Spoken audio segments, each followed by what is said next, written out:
Olá! Hoje estamos começando o nosso segundo episódio do Vida Mais.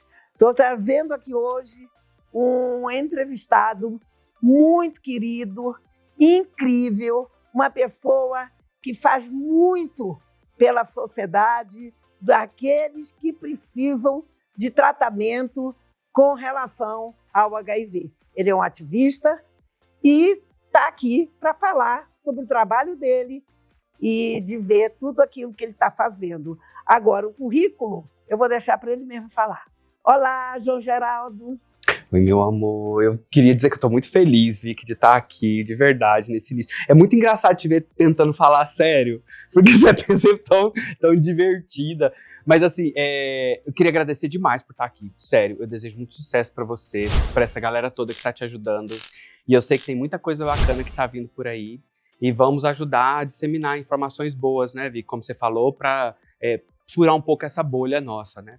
Então, eu sou goiano, mas morei muito tempo fora de Goiás e me descobri com HIV. Nessa época eu acabei entrando para o ativismo de jovens com HIV no Rio de Janeiro, e daí eu fiz uma campanha do Ministério da Saúde, aí depois entrei para trabalhar no Ministério da Saúde, depois eu saí do Ministério da Saúde num governo que acabou com o departamento, mas aí resolvi realizar o meu grande sonho, que era ter uma ONG, uma organização, também um instituto. E foi isso que eu fiz com mais 4 amigos lá em São Paulo. O Multiverso. O Multiverso, isso. E aí a gente montou isso e hoje a gente trabalha com questões... Hoje a gente tem mais projetos voltados para a população LGBT, mas também trabalhamos com HIV, está sempre interligado ali, né? Drogas também, a gente trabalha a questão de redução de danos com drogas, meio ambiente também. Então é isso que a gente está fazendo hoje. Pois é, e você está com uma camiseta aqui, indetectável. Eu quero que ele fale sobre o que é estar indetectável. Então, o HIV, para quem está chegando aqui agora, o HIV ele é um vírus, né, um micro-organismo que entra pelo corpo através de 3 formas básicas, assim, que é a mais comum, que é a relação sexual, desprotegida. E quando eu falo desprotegida, eu não falo só camisinha, eu falo qualquer método de prevenção, que pode ser PEP, a PrEP, a própria camisinha, né, e outros tipos de prevenção. Também pelo compartilhamento de material que perfura ou corta, uma agulha, né, uma seringa, ou mesmo um acidente com algum material que corta. E a terceira forma, que é durante a gestação, parto, amamentação, que é quando acontece isso da mãe para o bebê. Esse último, felizmente, está com números muito baixos, mas a gente ainda tem taxas muito altas de pessoas que se infectam com HIV. Infelizmente, no Brasil, a gente ainda tem uma taxa de mais ou menos 40 mil casos por ano, sendo que 10 mil pessoas por ano morrem de AIDS. Então, assim, quando você para pensar como é que pode, num país onde a gente tem um dos melhores tratamentos do mundo, a gente ainda ter gente que morre de AIDS, é muito bizarro. Tanto que o pessoal fora do Brasil não entende muito bem. Lá fora se paga o medicamento, né? E aí, de onde que entra o indetectável?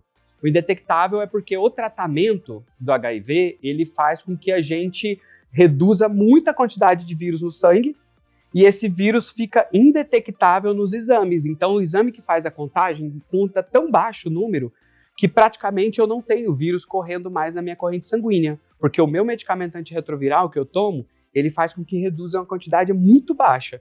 Então, eu não transmito mais o HIV. Olha só que coisa incrível, né? Que desde 2015 a gente já sabe. E além de eu não adoecer, de não morrer em decorrência da AIDS, eu também não transmito HIV. E é isso que está dando, né, esperança, isso que revolucionou muito a questão do HIV, o cuidado, até mesmo a questão do estigma, né, Vicky? Porque a gente sabe, né, você que trabalha com crianças que são afetadas de uma certa forma com HIV, você sabe que hoje o problema do HIV não é uma questão clínica necessariamente, não é difícil de tratar necessariamente, mas é difícil de enfrentar o preconceito, né? Essa é a parte mais difícil. Nós vamos tocar também nesse assunto, né? Você já deve ter sofrido também alguma forma de preconceito, né? Quer contar algum preconceito que você viveu com relação a... Eu sou uma pessoa muito privilegiada, assim, sabe, Vicky? Eu tenho muito... Eu nasci num ambiente onde teve apoio da minha família para muitas questões, até mesmo com relação à minha sexualidade, com relação ao próprio HIV. Quando eu fui falar com a minha família foi mais de boa, foi mais tranquilo. Porém, eu tive um problema numa época que eleições aqui no Brasil uma parada muito louca acontecendo aqui no Brasil, de total desrespeito, um completo desrespeito. E eu fiz um vídeo criticando uma ação política de uma igreja, lá da cidade onde eu nasci. E aí o que acontece é que o pessoal de lá, que era contra o meu posicionamento político, achou que tinha o direito de me atacar usando a minha sorologia. E aí, dentro de um grupo da cidade, uma cidade pequenininha, assim, de 17 mil habitantes, onde eu nasci, eles resolveram falar sobre a minha sorologia publicamente e dizer que aquele menino que tem o bicho da goiaba, aquele menino que tem aquele menino que tá sujo, aquele menino que tinha o bicho da goiaba. Então aí eu fiquei assim, caralho. Aí, na hora, eu já tô preparado, porque eu já vi gente sofrendo pra caramba, né? Aí eu falei assim, bicho da goiaba, primeiro, eu entendo, mas eu fico assim, é sério que eles estão usando isso? Tipo, mais anos 30, né? Ficar falando esse tipo de coisa. Mas aí depois eu fui vendo que o trem não era assim, que aquilo impactou bastante, porque aquilo tomou uma proporção muito grande dentro do município.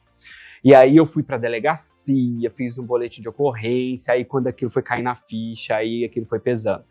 E aí eu senti na pele o que muita gente sente, né? Que é no trabalho, que é na escola, né? Que é dentro da família, quando a pessoa tá ali, acaba de se descobrir positivo e não tem apoio da família com questões inúmeras, incluindo o HIV. Então é uma parada, é muito doloroso, né? Eu acho que o estigma por uma doença, né? Por um problema de saúde é uma parada muito cruel, né? Nós já vivemos ali na casa, né? Muito preconceito, você sabe, né? Eu já conversei com você alguma vez sobre isso. E a gente fica muito triste, porque na vida positiva, né, nós sabemos que as crianças que estão ali é de transmissão vertical, né, de mãe para filho. Você falou sobre isso, que infelizmente ainda tem, mas tem alguns estados do Brasil que não tem mais, né? Acho que mais para o lado do sul. A gente precisa até ver quais são essas cidades para ver o que eles fizeram, né, para que isso reduzisse. Mas isso é uma questão também de consciência, né? Porque a mãe tem que fazer o pré-natal todo, né? E às vezes eu digo que eu vejo sempre uma ligação de droga nisso, porque quando a pessoa usa droga, né, bebida, que também é droga, né, a gente lamenta profundamente, mas aquela pessoa ela não tem ânimo para sair, para resolver, ela procrastina sempre, vai procrastinando essa questão do tratamento durante o período de gravidez. E aí os bebês, gente, ainda nascem com HIV. É muito triste, né? Nós temos aqui em Brasília casos ainda, e isso entristece muito o nosso coração, né? Porque, pense, né? Aquela criança vai nascer já o estigma, né? De que ela tem uma HIV, a própria mãe às vezes rejeita, entrega para uma instituição, para adoção, né? Aí é uma dificuldade para aquela criança ser adotada, porque também tem a sociedade que não aceita. Enfim, eu acho que é uma questão de consciência, né? Essa questão de droga também me preocupa muito, porque eu acho assim, que hoje nossos jovens, né, a maioria está ligada com droga. Infelizmente, isso eu acho que é uma das piores coisas que tem acontecido no Brasil, essa questão da droga. Então, isso dá aquela liberdade, porque quando você se droga, você se sente livre para fazer sexo. Aí a questão da prevenção, que é importantíssima, e a pessoa não está nem aí, né? Então, ela vai para um relacionamento e não sabe aquilo que ela está transmitindo, porque eu não estou só falando de HIV. Aqui eu falo também de outras doenças sexualmente transmissíveis. Nós tivemos muito problema aí, um terror com sífilis, né? Você sabe disso. A gente não fala, né? Porque essas doenças sexuais transmissíveis, até elas são difíceis de você falar, porque tem estigma também. Então, é uma coisa bem complicada essa questão das doenças sexuais transmissíveis. Isso se dá muito por uso de droga, por uso de bebida, né? Porque quando você é adolescente, você já foi há pouco tempo, né? Não é meu caso, não é meu caso. Quando você é adolescente, você é o Superman, né? Você é o dono do mundo, né? Você vai dar conta de voar, você vai dar conta de fazer tudo, e é nessa idade que a gente tem que levar ao conhecimento tanto dos pais como do próprio adolescente a questão das doenças sexuais transmissíveis e o HIV também. Então, eu me lembro que uma época eu até te convidei. Falei, João Geraldo, se você estivesse aqui em Brasília, né, eu te trouxe de Goiânia para você vir dar uma entrevista e veio todo animado, feliz, porque você é essa pessoa que já superou esse estigma, já superou a ser uma pessoa com HIV, está entendendo? E você está de bem com a vida. Mas é difícil, né, a gente conseguir alguém do HIV de bem com a vida. Isso é caso raro, né? Geralmente as pessoas estão traumatizadas, não querem falar sobre. É uma dificuldade muito grande a gente tocar nesse assunto do HIV. E até hoje eu reconheço que a própria sociedade criou isso, essa barreira. Então é complicado, né? Para a gente estar falando. Eu até disse, se você estivesse em Brasília, a gente ia dar palestras, tá? Porque eu dou em alguns Não, mas é só me colégios. chamar, eu venho, uai. Mas aí é quase todo dia. Vou ter que roubar você, roubar você dos goianos. Vou falar lá com o seu governador. Meu amigo quer que eu fique na casa dele aqui em Brasília, ele não vai achar ruim, não. Porque ele fica assim, que dia que você vem, amigo, pra cá pra poder me visitar de novo? Porque eu fico na casa dele, eu acampo lá, eu fico lá um tempão. Eu preciso entrar em contato com ele para que a gente faça alguma coisa para você vir para Brasília, né? O problema são os cachorrinhos, mas eles vêm, né? Aí os filhotes são um problema. É tão bom nossos cachorrinhos, né? João Geraldo ama os cachorrinhos dele. Quando eu tô com eles, assim, que eu tenho guarda compartilhada deles, né? Aí quando eu tô com eles, eu fico com eles, assim, eu vou pra Goiânia e eu fico lá com eles. Então, assim, aí eu consigo viajar pra cá, aí eu venho, tipo, de Goiânia pra Brasília um dia e volto pra lá e deixo a minha mãe, mas eu tenho câmera que eu fico olhando, que eu sei que eles estão na sala, que eles não vão pro quarto e, tipo, se eles estão comendo, a minha filhotinha pequenininha, se ela não andar, ela não faz cocô, sabe? Esse trem. Então, assim, aí eu fico, tem que me preocupar, né? Você é pai, tem que estar preocupado com seus filhos, né? Mas deixa eu falar uma coisa aqui, vou voltar um pouquinho com o que você falou, a transmissão vertical, né? Qual que é o problema que a gente tem hoje dessa coisa de puxar, de transmitir ainda, ter transmissão para o bebê? Existe essa questão da falta de acesso, que eu acho muito relacionado à questão da transmissão da mãe para o bebê, da falta de acesso a um cuidado de qualidade. Então, assim, eu jogo muito na responsabilidade do Estado, a maior parte, tá? Eu acho que sim, tem mães que estão ali desinteressadas, mas eu acho que a maior parte é desinteresse e falta de interesse mesmo do Estado em oferecer um atendimento de qualidade, onde a mãe consiga entrar, consiga fazer os testes todos que tem que fazer de uma vez, sem ter que ficar sendo jogada de um lado para o outro, sabe? Então, assim, eu acho que é a minha primeira crítica que eu tenho e é uma coisa que é uma realidade. Pela burocracia. Pela burocracia. Hoje nós sabemos que tem muita burocracia. Muita. Mas Brasília a gente tem um atendimento qualificado. Ai. Bem melhor. Você acha? Acho. Bem melhor. Nosso atendimento, SUS aqui, Hospital Dia é referência. Mas o Hospital Dia é referência. Porque assim, quando a gente vai ver outros lugares, não são tão fáceis assim. Um amigo meu foi começar PrEP agora, que a gente vai falar de PrEP também. Esse amigo meu foi começar PrEP, ele teve que ir, ele mora no Riacho Fundo, ele teve que ir para Ceilândia, porque inclusive pessoal que quer fazer PrEP, o Hospital Regional de Ceilândia é o melhor centro hoje, o melhor lugar para iniciar a PrEP hoje no Distrito Federal, tá? Então, assim, se tem alguém do DF querendo, tem vários lugares aí do Brasil também, São Paulo hoje é destaque, mas a transmissão vertical ainda é um problema por causa disso. E aí, onde entram as drogas? Eu tenho uma visão bem particular de drogas, sabe? Que eu acho que o problema das drogas é um uso abusivo delas, né? Eu acho assim, que qualquer substância que se você souber usar o café, o que você falou pra mim antes da gente começar? Eu não consigo fazer nada sem café. Eu também não conseguia fazer sem café e sem Coca-Cola. E não é por causa do doce da Coca-Cola só, do açúcar. É por causa da cafeína.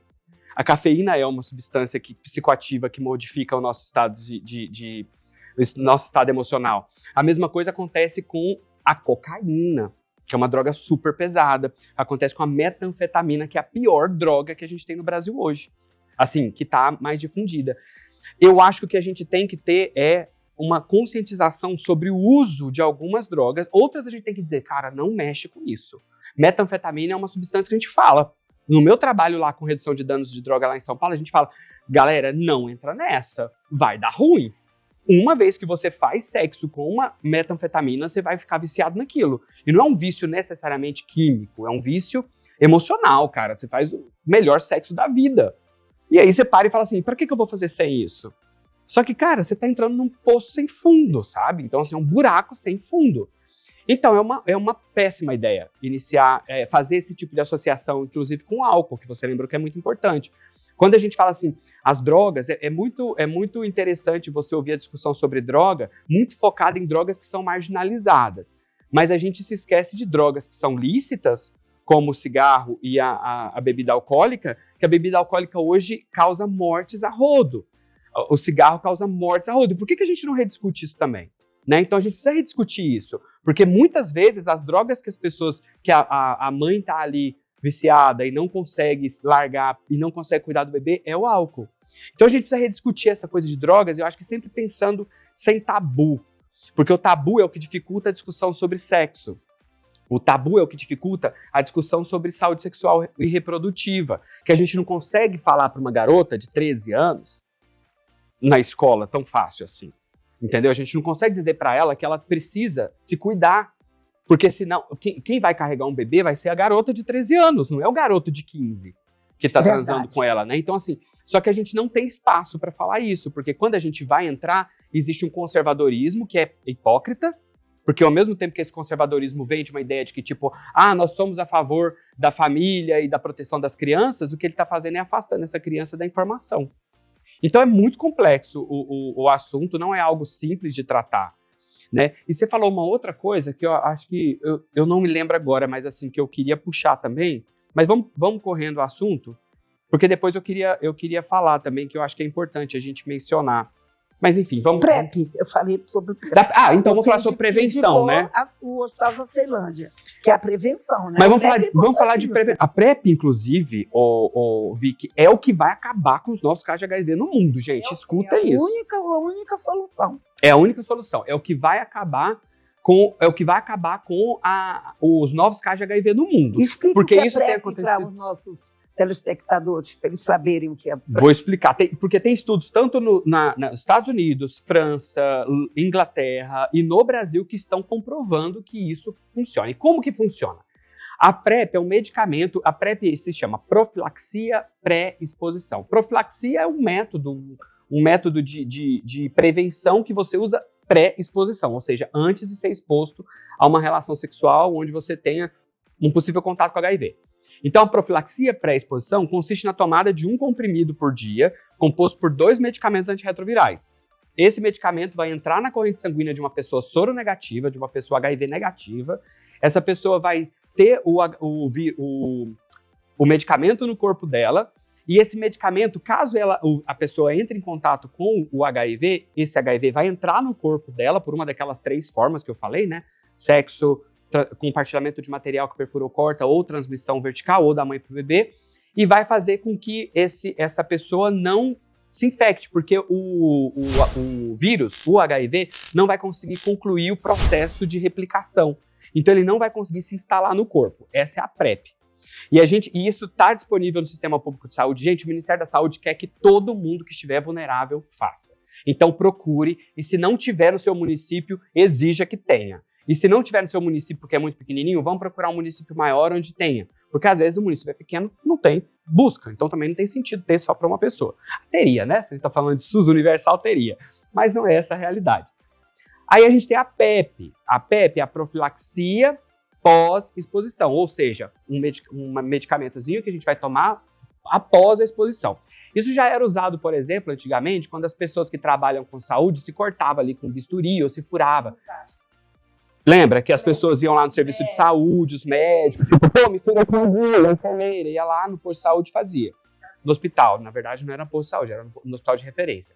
Agora, já tem alguns anos, que qualquer pessoa que se expôs sexualmente a uma possível relação com o HIV, um possível sexo que tenha contato com o HIV, pode procurar uma UPA, por exemplo, tá? Ou uma unidade básica de saúde. Eu indicaria uma UPA, um serviço de urgência e emergência. Lá você vai pegar alguns medicamentos, depois vai ser encaminhado para poder tomar por 28 dias esse medicamentozinho antirretroviral, que vai fazer a mesma coisa que o anterior faz. A diferença é que você vai tomar após a exposição. E nesse caso, ele vai impedir também que o HIV se instale. Ele é muito importante, tem que ser feito em até 72 horas, em até 3 dias. E quanto mais rápido, melhor, maior a eficácia. Então essas são 2 das maiores estratégias de prevenção junto com a camisinha. Que a camisinha ainda é um método de prevenção super importante, né? Porque ele protege não só do HIV, mas da sífilis, da clamídia, da gonorreia, do HPV também, apesar o HPV ele é mais danado, ele passa ali também, não passa pela camisinha, mas ele pode pegar fora do espaço onde a camisinha está cobrindo, e também uma gravidez não planejada, que é uma coisa que a gente às vezes esquece de falar, né? Mas é uma coisa que a gente tem que pensar e falar sobre isso com mais naturalidade, né, Vicky? Porque quando a gente vai falar de sexo é tão louco, né, a gente parar e pensar assim, por que falar de sexo é tão complexo, né?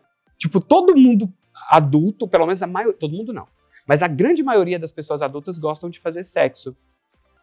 E a gente não consegue falar de sexo naturalmente. Tipo assim, eu vejo mulheres adultas que vão comprar absorvente, que não está ligado à prática sexual, mas está ligado à genitália, que é usada para o sexo também, mas eu tô falando de algo natural, e a mulher não consegue dificuldades de comprar o absorvente. Tem vergonha, né, de comprar, de chegar ali junto do farmacêutico que pedia aquele absorvente, ainda existe isso, muito. Né? Infelizmente, nós estamos bem atrasados com relação a falar sobre sexo. E nesse programa aqui, João Geraldo, a gente vai trazer pessoas também para a gente falar sobre sexo, que eu acho que é muito importante, né? Educação sexual começa na família, e a família é importante para que a gente discuta isso. Então vai ter pai, mãe, vai ter médico, vai ter enfermeira, que nós vamos trazer pessoas para discutir o que a nossa sociedade,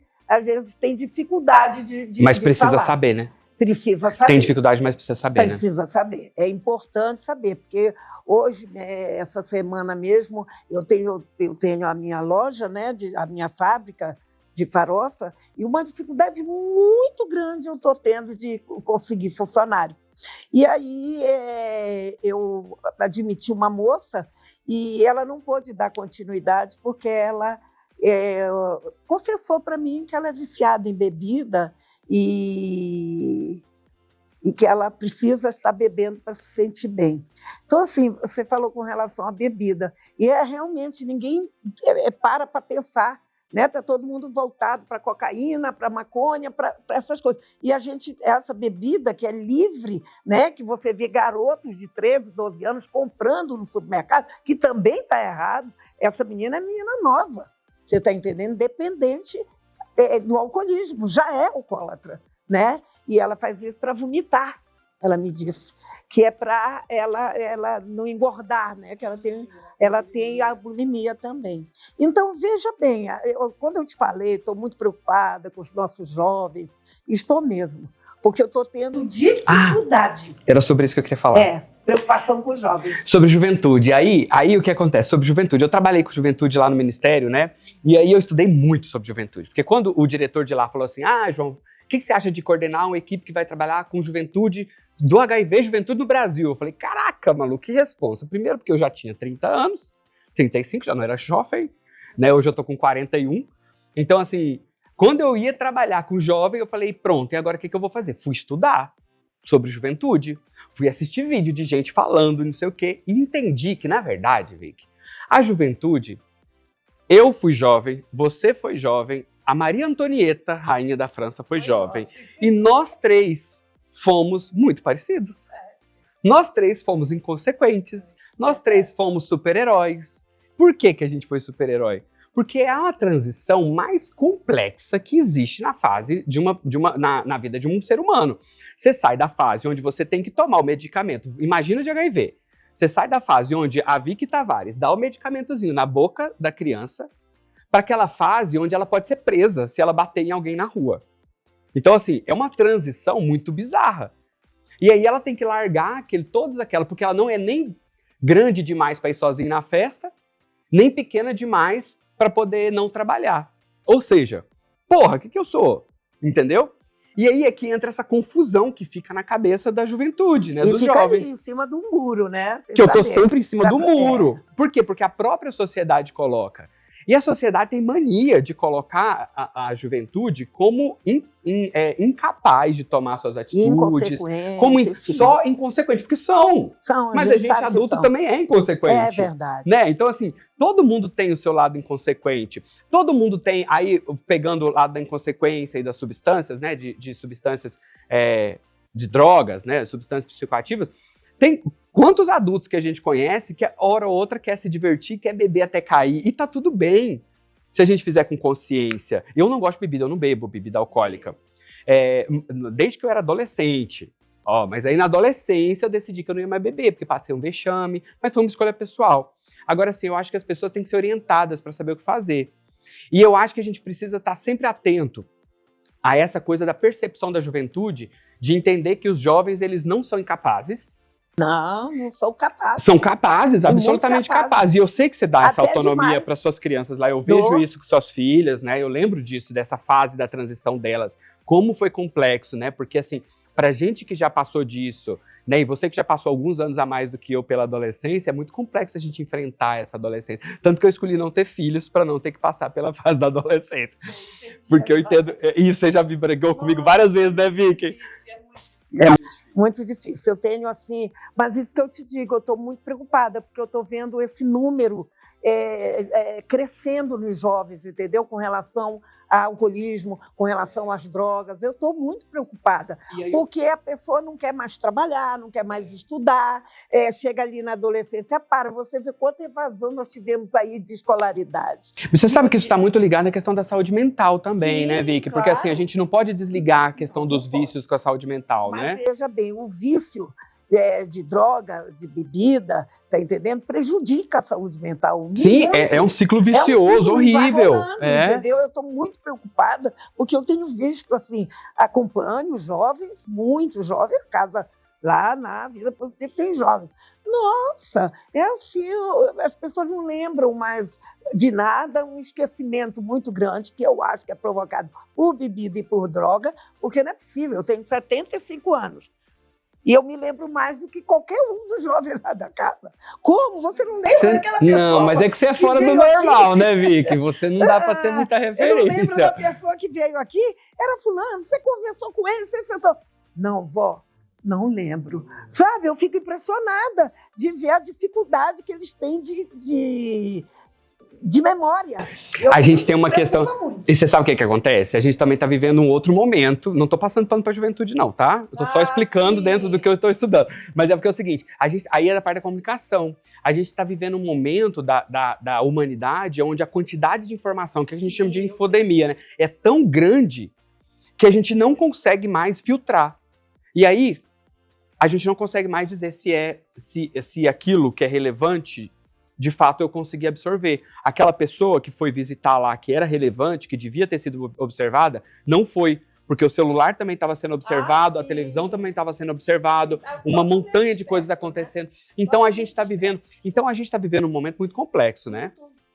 Muito turbulento, entendeu? Muito cheio de ondas altas, entende? E assim, eu vejo também essa coisa do amor, né? Que você sabe que eu adoro pregar o amor. Eu vejo assim, por exemplo, eu noto nos meninos essa questão de solidariedade. Eu sou muito solidária, eu acho que tem que ajudar. As pessoas batem na porta, eu recebo com maior amor e carinho. Você sabe do meu trabalho. E assim, eu vi que eu passei isso para eles. E isso é uma coisa que me deixa muito, muito feliz em saber que eu passei isso para eles. Porque eles atendem as pessoas super bem, com carinho. Eu sempre orientei, eu digo, olha, uma pessoa quando chega para você, João Geraldo, e diz que está com fome, que ela não tem um prato de comida, você está entendendo? Você tem que receber essa pessoa com muito amor, porque imagina quantas coisas ela passou por cima dela mesma para chegar a mendigar um prato de comida, né? Porque é muito difícil, isso dói muito. Então, bato nessa tecla o tempo todo do amor. A vida positiva, hoje eu digo que é uma vida totalmente de amor, de compreensão, de carinho, porque eu não discuto esses assuntos com ele nervosa. Não, eu discuto com calma, sento, olha, você não está lembrando de nada, você precisa estar mais atento. Celular não é coisa mais importante na sua vida. A pessoa mais importante na sua vida é coisa mais importante, né? Porque o celular é coisa. É você. Se você não olhar para você e não saber quem você está entendendo? O celular vai dizer quem você é. Porque você vai passar o tempo todo vendo coisas que às vezes não são bem-vindas para você, tanto para a saúde mental. Eu acho que tem um problema grave de saúde mental. Eu vou trazer nossos amigos psicanalistas. Como é o nome dele, aquele querido? O Flávio. Tem que trazer o Flávio aqui, psicanalista maravilhoso, para a gente conversar sobre saúde mental. Né? A gente tem, acho que é o Janeiro Branco, né? que é um alerta já para essa questão de saúde mental. Agora, ter saúde mental com HIV é bem complicado. Vamos falar sobre isso? Porque aí você entra justamente nessa coisa do estigma, do peso que é carregar um diagnóstico de HIV, né? Porque, como eu disse, para mim é relativamente fácil, porque como eu falei, nasci numa família de boa, tive a oportunidade de estudar. Sempre estudei em colégio público, nunca estudei em colégio privado, mas eu tive a oportunidade de estudar em colégios bons, públicos, porque também tem colégios bons, muitos colégios bons públicos. Exatamente. Então, assim, existem, eles estão ali. Então, assim, estudei, eu tive a oportunidade de aprender um outro idioma, eu tive a oportunidade de viver fora alguns meses, de viajar pra caramba, de trabalhar em lugares que eu sempre gostei. Tive a oportunidade de menos de 40 anos realizar o sonho da minha vida, que é ter uma ONG. Que sonho louco, né? Tem gente que quer ficar rico, né? Quer conseguir 1 milhão. Eu quis ter uma ONG. Não, nós queremos distribuir aquilo que ganhamos. Exato, aquilo que ganhamos, exatamente. Mas então, assim, aí é que a gente pensa aquela coisa assim, como é que faz, por exemplo, das pessoas que não tiveram essa oportunidade para poder se manter com o mínimo de saúde mental? E aí é que você vai ver, por exemplo, quando vem dentro de grupos, né? Eu tenho um grupo de pessoas que vivem com HIV que se chama Rede Mundial de Pessoas que Vivem e Convivem com HIV. É uma rede do Facebook, super legal, eu lembro. E ela Facebook, Instagram, Facebook e WhatsApp. E lá a gente vê a quantidade de pessoas que veem o HIV, o diagnóstico de HIV, como algo muito pesado. Porque é real, gente. A galera perde emprego, a galera é demitida, a galera perde namoro, a galera vive anos sem contar dentro de casa e sem contar pro relacionamento dessa pessoa que ela vive com HIV. Por quê? Porque se sente suja, porque eu peguei uma IST, uma infecção sexualmente transmissível, porque essa doença vai me matar. Porque existem crenças que foram colocadas na cabeça da gente, como você falou, pela sociedade, mas também pela imprensa, né, pelos próprios governos, na época que não se conhecia. Então a gente não sabia, de fato, todo mundo estava batendo cabeça, né? Então, o que acontece é que isso tudo pegou muito pesado e reflete até hoje, 40 anos depois do início da pandemia de AIDS. Então, assim, é uma coisa que a gente tem que ficar atento. As pessoas que vivem com HIV, quando elas reclamam que é difícil viver com HIV, não é mimimi. Não é só uma reclamação à toa, é porque, de fato, é muito pesado. Vic, fiquei solteira, você sabe disso, né? A Vic me acompanha, gente. A gente é amigo de verdade, assim. Eu amo essa mulher do fundo do meu coração. Amo, de verdade. Eu falo amo, não é só que você falou de amor. Você não passou amor só para suas filhas e para seus filhos, né? Que já são adultos. Você passa amor para todo mundo. É impressionante. Você irradia, assim, amor. É impressionante. Eu me perdi no que eu ia falar, que eu fui elogiar você. Que eu tava... Pois é, tá vendo? Mas eu tava falando do... Hã? É isso, a minha amiga que me ajudou, que eu me separei. Então o que acontece é que eu fui para aplicativo. A gente tem muito disso, Vic. Você sabe, né, Vic? A Vic é uma pessoa muito bem orientada, então eu fui para aplicativos. Tinder, Grindr, Hornet, Scruff, fui para vários desses aplicativos. Então abri contas lá e reativei da época que eu tive relacionamento aberto, e reativei tudo. Eu não falo que eu vivo com HIV lá. Não falo. Apesar de eu ser bastante reconhecido nesses aplicativos. Agora eu tô printando todos, que uma hora eu vou começar a publicar só o pedacinho, tá, gente? Claro, eu não vou publicar a pessoa, a foto da pessoa ali, mas é o pedacinho da pessoa. Você não é o João que faz vídeo pra internet? Porque eu esqueci de falar. Mas além daquilo tudo que a Vicky falou, eu tenho um canal no YouTube chamado Super Indetectável. Essa camisa aqui é de um projeto de um amigo meu chamado Luciano Ambrós. Ele me deu essa camiseta, mas o meu canal se chama Super Indetectável. Então, lá no canal eu compartilho informações sobre HIV e as pessoas acabaram, porque hoje é o maior canal sobre HIV do Brasil. Então, as pessoas falam sobre, veem lá o meu canal e me reconhecem nesses aplicativos. E eu vou te bater a real, Vicky. Eu, com todos os meus privilégios e as minhas vantagens, eu ainda fico constrangido quando alguém fala que me conhece. Eu fui para um bar final de semana e um cara me abraçou, e era um bar, gente. Posso abrir aqui para você? Pode. Era um bar onde a gente entrava de cueca e sapato, gente. Que interessante esse bar. Era um bar onde a gente entrava de cueca e de sapato. E aí o que acontece? De tênis, né, no caso. E lá vem um cara de cueca, me abraça e fala: eu adoro você, eu sou seu fã, eu acompanho teu canal. E eu, então, tipo, me gera um constrangimento, porque eu ainda não tô... Ó, pra você ver.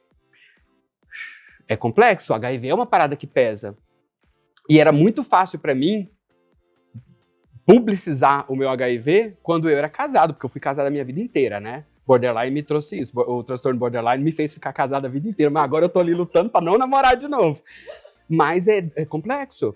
E eu tive muita sorte também. Eu sempre namorei e me relacionei com pessoas que não ligaram a mínima pelo meu status sorológico. Não ligaram a mínima. E hoje eu ainda me relaciono com pessoas que, quando sabem, não ligam. Então existe uma luz no fim do túnel, sabe, ô Vicky? Eu sei que existe. Também bem difícil para nossos adolescentes, principalmente para menina. Eu acho que o pior ainda é para menina, né? Porque você sabe que nós temos um país machista, né? Porque a menina tem mais dificuldade de chegar junto do namorado e dizer: olha, eu tenho HIV. Já um menino não tem tão grande dificuldade como a menina.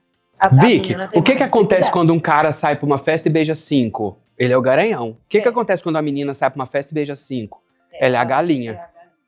Entendeu? E assim, tem até uma brincadeira que a gente fala, assim, do que é, por exemplo, assim, das palavras quando são usadas pro masculino e pro feminino, o que significa, né? O que é você chamar um cara de galinha? O cara é galinha, pega vários. O que é chamar a mulher de galinha? Mas o que você chama uma mulher de galinha? Ela é vadia, né? Quando você chama um cara de touro, o cara é touro, fortão. Quando você chama uma mulher de vaca, é pejorativo. Entende como o simples fato de você feminizar, sei lá como é que fala essa palavra, um termo, você já deprecia o termo. E é muito complexo para as meninas que vivem com HIV. Tá, isso é a coisa mais difícil que tem. Não contam, né? Geralmente são indetectáveis, graças a Deus, porque se não fosse, a responsabilidade seria minha, né? Porque enquanto adolescente... Enquanto adolescente Então, mas graças a Deus, todo mundo é indetectável. Eu acho o tratamento do HIV um luxo. Um luxo. A gente tem que ter orgulho do nosso país com relação a isso. Porque agora, lá na casa, já tem meninas nossas, pessoal, tomando 2 comprimidos. Ainda 2, mas nós vamos partir para o 1. Você toma quantos? Eu tô usando 2 drogas, 2 substâncias, né? Que é o tenofovir mais o dolutegravir. Não, desculpa. Lamivudina mais dolutegravir. Aqueles 2 branquinhos pequenininhos. Sim. E o amarelo, dolutegravir. Lamivudina não para, né? Todo mundo... Porque é bom pra caramba, né? Lamivudina nunca tem resistência, aquele medicamento é super bom. Super bom. E não tem efeito colateral, é super de boa. Eu sei. Mas veja bem a situação de uma menina, né? Enfrentando isso, né? Tendo que chegar junto para dizer, não diz, tem medo que ele termine. Porque a menina é mais assim, romântica, amorosa, né? Mulher tem essa coisa mais... A sociedade leva, né? A mulher para ser assim, né? Ser assim. Então, ela é assim, né? Porque é levada, ela é assim. Então, muito difícil, complicado demais, né? E por isso que a gente tem que conversar sobre isso, falar, dizer, olha, não pode, você não pode estar estigmatizando as pessoas dessa forma, né? Tratar... o Brasil é um país com muitos preconceitos ainda, né? Mas se a gente vai para frente, fala, tem você, comunicador, agora tem a gente com essa oportunidade do Vida Mais, né? De trazer vocês aqui para estarem falando, tá? E explicando bem como você explica, porque você já tem anos, né? De HIV, né? Você descobriu quando? Eu vivo com HIV há 22 anos. E eu descobri 5 anos depois, 6 anos depois que eu já vivia com HIV. Não me diga como foi isso. Eu fiz plano de saúde, eu morava em Petrópolis, já vivia um casamento 6 anos, era um relacionamento super complexo. Não, foi antes daquele casamento de um castelo lá, né? Aquele casamento do castelo, eu casei com o cara mais fofo desse mundo. que é meu best friend até hoje, que é o pai dos meus cachorrinhos, inclusive a gente tem guarda compartilhada. É um cara extraordinário. Hoje já tá casado, ele sabe que eu amo, o marido dele também, eu também amo o marido, enfim, todo mundo a gente se ama ali. Todo mundo se ama. A gente é bem Vic Tavares, assim, todo mundo tem muito amor ali. E aí, o que aconteceu foi que eu tava casado antes dele. Eu vivi um relacionamento antes dele. Já tava 6 anos casado, vivendo esse relacionamento. Era um relacionamento onde a gente tinha relações sexuais sem camisinha. E aí um dia eu fiz plano de saúde e resolvi procurar, nunca senti nada, fui procurar fazer um check-up. E aí cheguei lá e tô lá no médico, aí o médico super jovem, assim, eu tinha 25, 26 anos e ele a mesma idade que eu, o médico era super jovem. Aí o médico, então vou pedir aqui uns exames pra vocês, não sei o quê, check-up, exame de hepatite A, B, C, D, não sei lá o quê, e HIV, eu falei, não precisa de fazer HIV não. Já logo cortei, ó pra você ver, o que é a gente, né? Se você tem HIV não, ele falou, mas por que não? Eu falei, não, porque o meu marido, ele doa sangue de vez em quando e ele faz exames também e ele não tem HIV. Aí ele, uai, João, mas você vai medir o seu exame pelo seu estado sorológico pelo seu marido? Então pede. E aí, vê que naquele tempo, gata, não era bem igual hoje, né? 1 mês de espera. E aí isso foi em 2007, 2008. Aí 1 mês de espera. Aí, nesse 1 mês de espera, me ligaram para fazer o teste. 15 dias depois, me ligaram para fazer o reteste. Fui lá, aí levou mais 15, 20 dias. E a angústia foi crescendo, porque, na verdade, eu achava que era outra coisa, que não era HIV. Eu afastei HIV da minha cabeça. Até que me ligaram e falaram assim, oi, João, não sei o quê, você pode vir aqui no laboratório pra gente te entregar o resultado do exame? Eu falei, posso. Não, você pode vir aqui agora? Eu falei, posso. Você vai pegar o exame com o Dr. Domingos Baff. Eu vou falar o nome dele porque ele foi extraordinário comigo. Dr. Domingos Baff, do laboratório Baff de Petrópolis. E aí fui lá, fui fazer com ele. Eu fui pegar o resultado com ele, ele sentou comigo, perguntou a minha idade, foi super carinhoso, assim, cuidadoso. Falou, então, meu filho, seu exame deu positivo para HIV. E a gente precisa fazer um teste, que aí precisava ainda fazer o Western blot, lembra? Os monoblots. A gente precisa fazer um teste confirmatório. Eu falei, como assim, doutor? Não pode ser, porque eu tô casado, meu marido não tem. Ele falou, não tem nada a ver. Aí ele me explicou um monte de coisa. Falou assim, inclusive ele vai precisar fazer também. Então a gente vai precisar ir atrás disso. Eu falei, tá. Saí de lá desesperado, completamente desesperado, arrasado. Fui super apoiado pelo meu marido da época, que fomos nós dois fazer Foi um relacionamento muito complexo, no geral, mas nesse momento ele foi extraordinário. E aí a gente fizemos os exames, e só eu tinha HIV. Extraordinariamente, só eu vivia com HIV.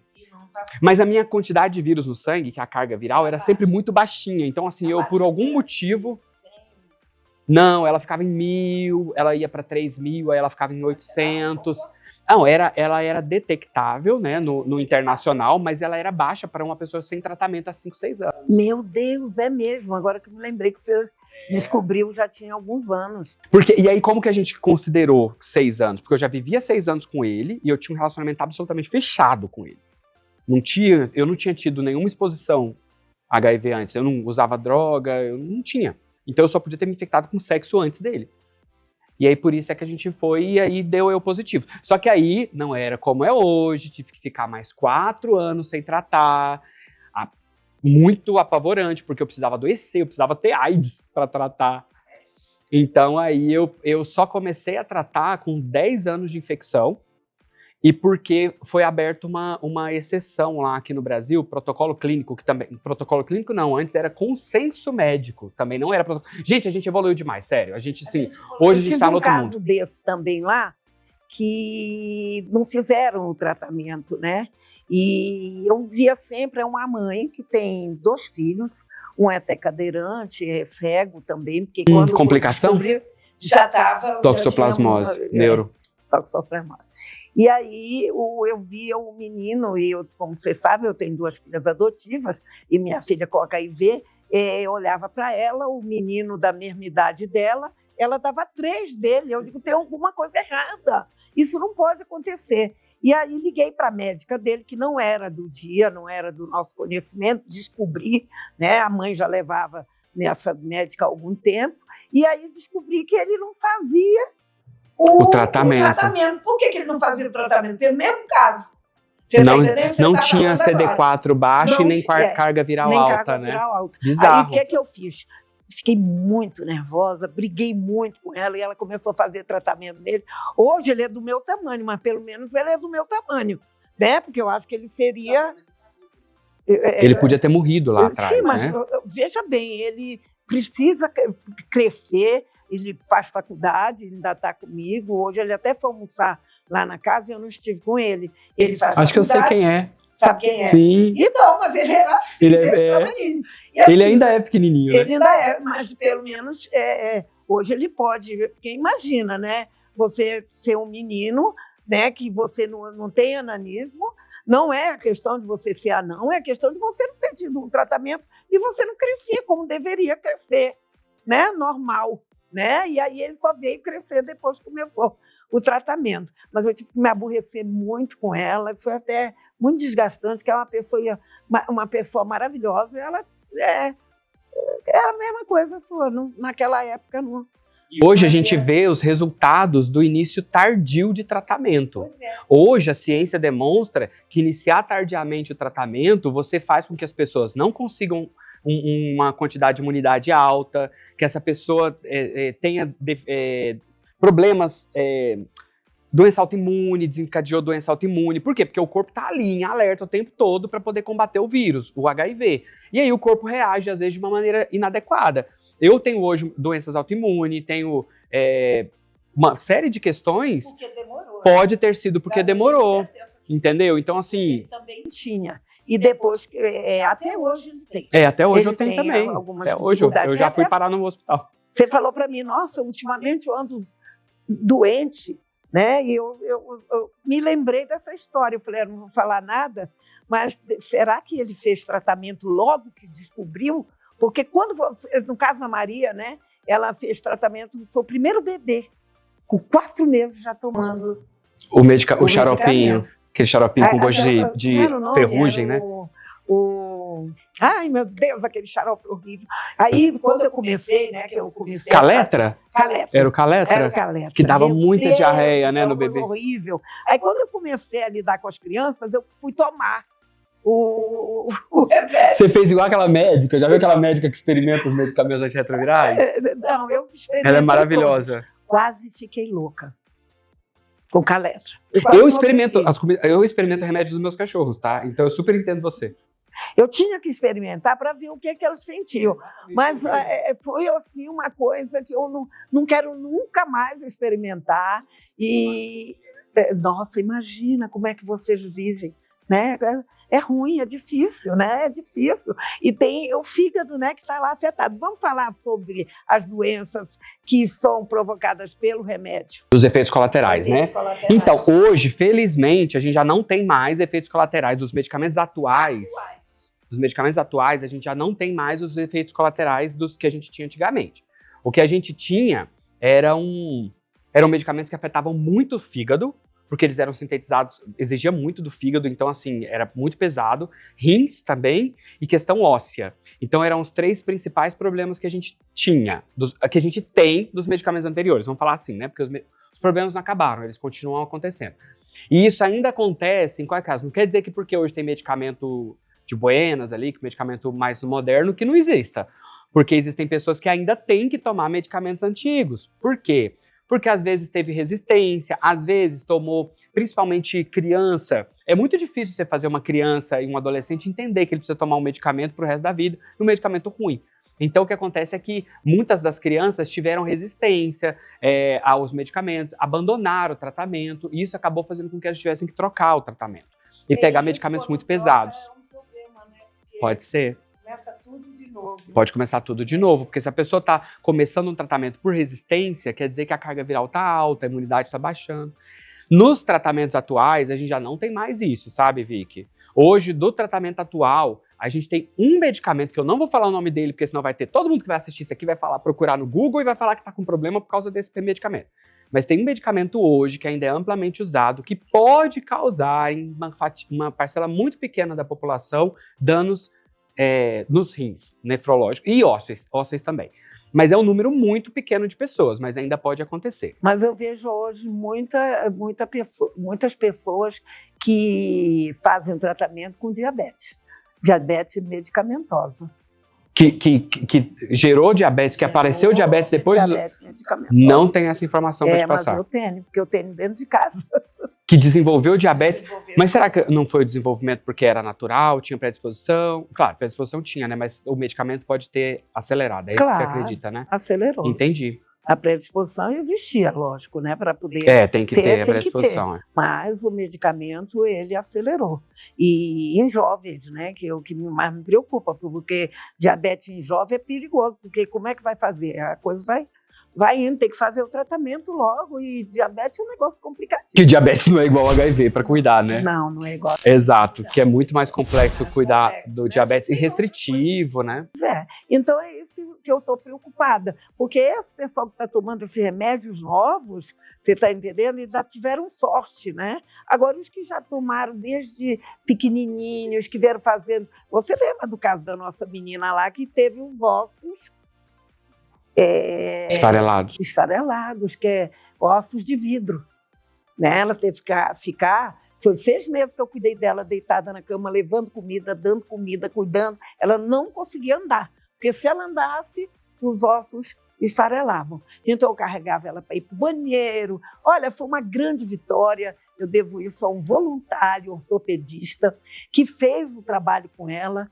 Ele cuidou dela, me ajudou a cuidar dela, e ela só comia a minha comida. Então eu tinha que cozinhar para ela, cuidar dela, levar para o banheiro, enfim, aquela coisa toda. Mas hoje eu tenho orgulho de dizer que ela saiu de lá como advogada, né? E bem de saúde, né? E graças a Deus superou, mas foi dos remédios também. Esse medicamento que eu te falei, que é o medicamento que mais tem, sabe qual é? Ele já tem uma outra versão, que é uma versão que está muito ampla nos Estados Unidos, mas vai chegar aqui no Brasil.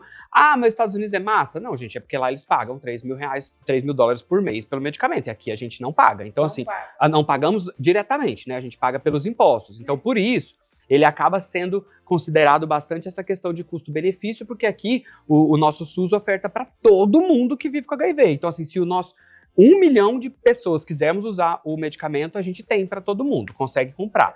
Então, assim, esse medicamento que eu falei, ele tá tendo uma mudança, então ele em breve ele vai... Na verdade, em breve a gente vai tirar ele, né? Porque o tratamento que agora é inclusive o tratamento com uma única pílula, ele já não inclui esse medicamento. Ele já é um medicamento composto por lamivudina e dolutegravir. E não quer dizer que esses medicamentos também não possam ter efeitos colaterais. Quem tem predisposição também pode desenvolver. Né? O dolutegravir, que é um dos melhores medicamentos do mundo, em algumas pessoas pode fazer com que essas pessoas ganhem peso, pode fazer com que essas pessoas durmam mal à noite, por isso existe uma indicação de tomar de dia. Então, tem que conversar com o médico tudo o que acontece. Então, assim, se a pessoa tomou um medicamento e não está se dando bem com ele, tem que falar com o médico para ver. É um efeito colateral de curto prazo? Vai durar ali 2, 3 semanas? O que a gente pode tomar de remedinho para reduzir esse problema? É um problema renal ou um problema ósseo, que é um problema de médio e longo prazo? Então a gente precisa rever, às vezes é trocar o medicamento, entendeu? Então tudo tem que ser conversado com a equipe de saúde que acompanha. Eu sou muito a favor, Vicky, da gente criar um vínculo com a equipe de saúde, sabe? Porque eu acho assim, é pro resto da vida. Quem vive com HIV vai ter que ter vínculo com a equipe de saúde pro resto da vida. Então vamos tentar criar um vínculo mais positivo possível. Então, vou conversar com ele e vou me mostrar. Não tô gostando, isso aqui tá me deixando gorda, entendeu? Ou gordo, e eu não gosto de ser assim. O que eu acho um pecado dizer que ser gordo é ruim, né? Porque todo mundo que me conhece sabe que eu sou fã dos gordinhos, né, Vicky? Você é, eu me lembro. Né? Eu me lembro. E continuo, tá? Mas eu vou te falar uma coisa com relação à perda óssea. Né? Eu vejo grande dificuldade, por exemplo, eu já vejo as dificuldades aqui na saúde do DF. No quê? Especialista?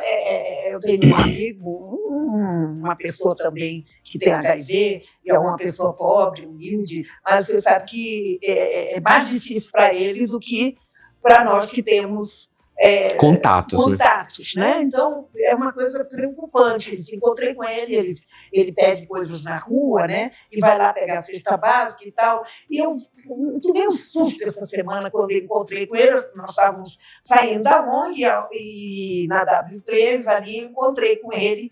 E ele já de muleta. Eu digo, o que foi? Ah, porque Esses dias eu estava vendo essa dificuldade de você conseguir as próteses, né? E ele não consegue a prótese numa luta danada, né? Porque ele já perdeu já teve perda óssea galopante. A ponto de ter precisado de uma prótese.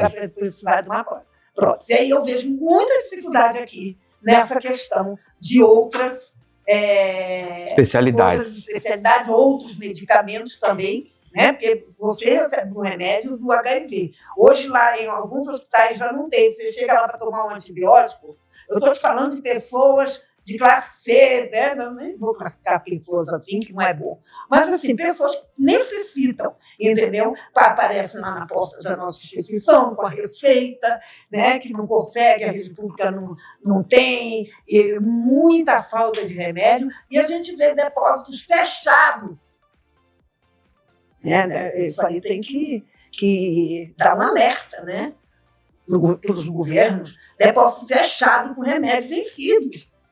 A gente tem um problema de corrupção muito grande no nosso país, então, e é uma parada muito louca. Na área de saúde. E principalmente na área de saúde, porque custo é alto, né? O custo de manutenção é alto, tanto que o orçamento para a saúde é um dos maiores, a maior pasta do país, né? É uma das maiores pastas do país, é de saúde.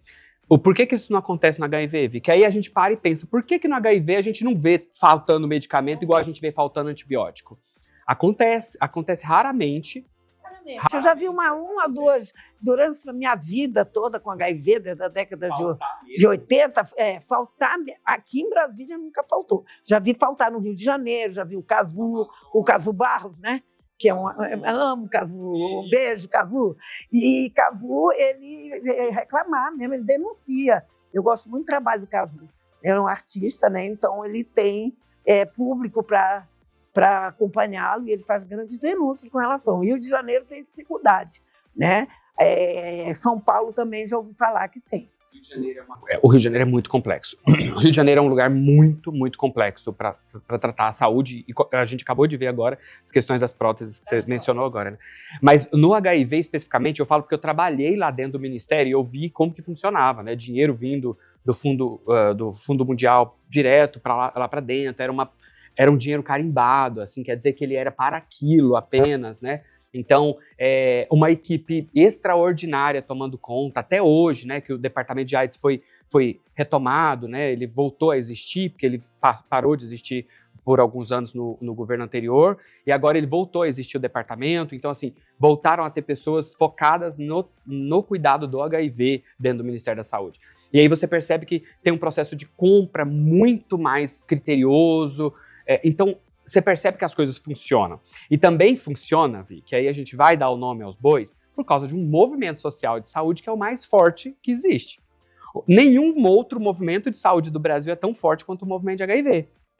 Que você tem ali, falando das referências para meninas, que eu gostaria de lembrar aqui, a Vanessa Campos, que é uma referência lá de Manaus, que é uma mulher linda, extraordinária, uma mulher com um discurso super forte, já briguei com ela várias vezes, porque a gente, quando embate, a gente vai fundo, mas é uma mulher extraordinária que eu acho que toda mulher que vive com HIV poderia se inspirar um pouco nela. A Fabiana, de Minas Gerais também, a Eliana Moura, de Minas Gerais também. Então existem a Rafaela Queiroz, que é uma jovem do Rio de Janeiro. Então tem mulheres espalhadas aí, às vezes eu erro, né, falando uns nomes assim, que tem pessoas que a gente deixa de fora, mas mulheres infinitas, assim, que você pode ver, que estão ali, inclusive, nos movimentos sociais. O MNCP, que é o Movimento Nacional das Cidadãs Positivas, que é um movimento de mulheres que vivem com HIV, a Rede Nacional de Pessoas que Vivem com HIV, a RNP, que é a maior rede de pessoas que vivem com HIV no Brasil, a Rede Nacional de Adolescentes e Jovens que Vivem com HIV e AIDS. Então, existem essas 3 grandes redes, né, que estão ali na linha de frente mesmo, lutando para não deixar faltar medicamento e para que tudo funcione do jeito que tem que funcionar. Então, assim, não é só por boa vontade governamental, não é só porque existe gente extraordinária, é porque existe um movimento social muito forte ali em cima, né? E aí existem os pequenos também, né, o Vicky, que é você fazendo seu movimento aqui e levando para fora da bolha, sou eu, lá em São Paulo, e tentando também ampliar para Goiânia, fazer isso, fazendo parcerias, né, essas pequenas organizações, pequenas que eu digo, não de de pouca importância, não de significância, mas de tamanho mesmo, de pessoas, né? Que com pouca gente você faz muita coisa, né? Lá a gente também em São Paulo e muitas outras fazem isso, né? Então, assim, é bom a gente lembrar que o movimento social é que conseguiu e que consegue até hoje manter isso, né? Por isso que eu sempre digo da importância, a gente não pode só apontar para o Estado, para o governo. A sociedade tem que participar. E esse programa veio para isso, para trazer a sociedade, para que as pessoas que têm o nome já, que já trabalham, convidar as outras pessoas para participar, vir participar. Às vezes tem um deputado que está ali, nem sabe o que é HIV, nunca ouviu falar, né? Então, assim, quando a sociedade comunica, ninguém mais se estrumbica, né? Então, e a gente fura essa bolha, né? Porque, assim, eu lá no meu canal, eu falo sempre as mesmas pessoas. Então, assim, você trazendo pessoas diferentes aqui também, você vai acabar fazendo com que as pessoas sejam vistas e que você seja vista dentro da bolha daquela pessoa que você trouxe. O psicanalista vai chamar atenção, às vezes, pelo assunto da psicanálise, mas você vai estar falando sobre HIV e vai trazer esse assunto também. Então, assim, é a gente disseminar essa informação dentro dessa infodemia, dessa quantidade absurda de informação, a gente trazer informação de qualidade, né? Porque a gente tem o que hoje não falta e que tem um apelo gigantesco, é notícia falsa, né? Se você quer fazer viralizar uma notícia, você falsear ela. Você criar a mesma notícia e fazer ela falsa. Porque ela engaja, né? Os comunicadores sabem disso, né? A gente tem um poder absurdo, se a gente quiser nas nossas mãos, de usar a comunicação de um jeito ruim. Mas a gente não tá aqui para isso, né, Vicky? Não a gente tá aqui para levar de ciência, para levar informação sobre amor, sobre cuidado, sobre caridade, né? Sobre não preconceito, sobre zero discriminação, né? Apoiar essas organizações que estão falando sobre HIV, a falar mais forte, engrossar essa voz. Eu estou muito feliz de te receber aqui, né? Tenho certeza que todo mundo pegou bastante informação, porque você é um comunicador, e isso acho que você nasceu comunicando, né? E eu te amo, foi muito bom mesmo. Quero te dar um abraço, porque eu te trouxe de outro estado e você veio radiante, feliz. Passando raiva dentro do ônibus, querendo brigar dentro do ônibus. Aqui. Esse é o João Geraldo Neto, meu amigo, um comunicador incrível, um cara que entende tudo sobre HIV e nosso garoto propaganda, né? Eu espero ser, tá, Vicky? Ele está indetectável e nós queremos que todo mundo saiba que indetectável não passa o vírus, né? Então, nós tivemos uma grande vitória por estar indetectável, né? E você é um indetectável que a gente ama muito. Obrigado. Beijo, muito obrigada a todos vocês que estiveram esse tempo aqui conosco e com essa peça rara, linda, que é o João Geraldo. Vou levantar para dar um abraço nele. Ixi, eu com a minha meinha marcando. Não tem problema.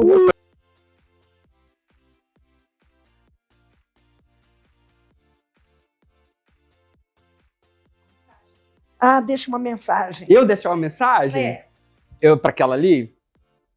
Eu queria dizer para vocês que, assim, eu sempre costumo dizer, eu parafraseio um livro da Márcia Rachid, que é uma médica do Rio de Janeiro, trabalha com HIV desde os primeiros casos, e ela fala que ela tem um livro chamado Sentença de Vida. E eu acho que ela conseguiu colocar numa palavra, nesse livro que é recente, uma coisa que eu sempre falei, que receber o diagnóstico de HIV não é uma sentença de morte. Na verdade, pode ser uma sentença de vida, onde você pode adotar a partir daquele momento o início de uma nova vida, né? Então, assim, eu vou poder eu vou poder perceber de fato que a vida acaba, né? Que a vida tem fim. Porque muitas vezes a gente fala, é uma das coisas que a gente mais fala, né? A única certeza que eu tenho é que eu vou morrer. Mas ninguém para pensar que vai morrer de fato. E aí, quando vem o diagnóstico de uma doença grave, né? Pode ser um câncer ou mesmo do HIV, a gente para e fala, calma. E felizmente o HIV tem tratamento no nosso país, né? A gente precisa só buscar ajuda e lutar por acesso. Então a gente vai tomar esses medicamentos, a gente vai seguir o acompanhamento, vai cuidar da nossa cabeça também, né, da nossa saúde mental, porque existe muita vida após o HIV. E o que podia ser uma sentença de morte pode ser sim um começo de uma nova vida. Vida a mais, né? Uma vida a mais, exatamente.